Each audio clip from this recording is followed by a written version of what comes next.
Welcome to the School of Tales. The tale of Sodom and Gomorrah stands as a harrowing lesson in the consequences of sin and moral decay. These ancient cities, once prosperous and thriving, are infamous for their descent into unspeakable wickedness.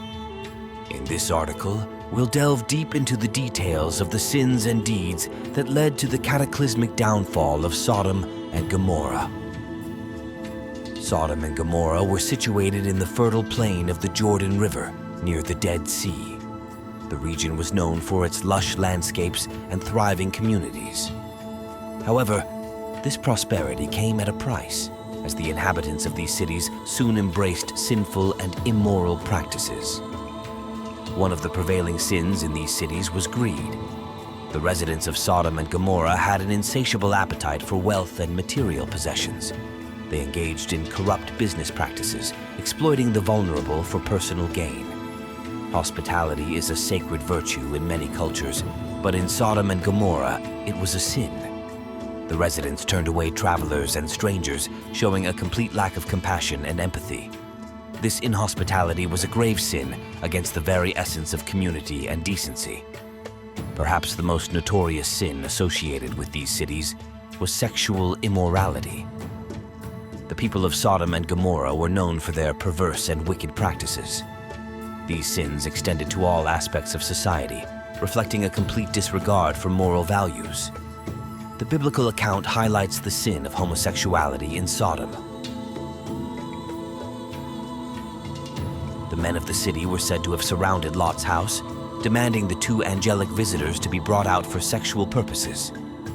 This shocking display of depravity was a clear indication of the city's moral corruption.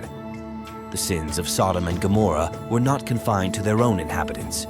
Their wickedness extended to how they treated the oppressed and the needy.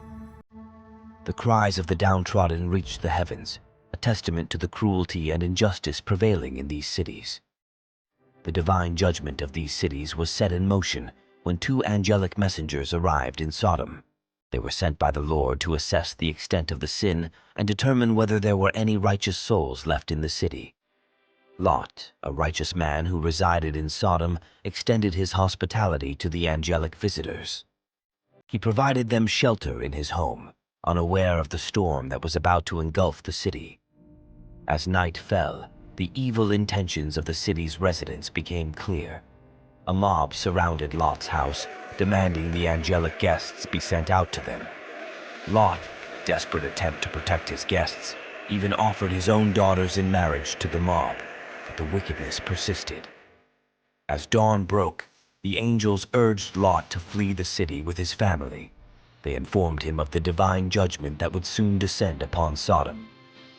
The impending cataclysm was a direct consequence of the city's sins. With a heavy heart, Lot, his wife, and his daughters fled the doomed city.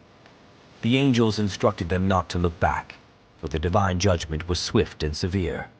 Despite the warning, Lot's wife could not resist the temptation to look back.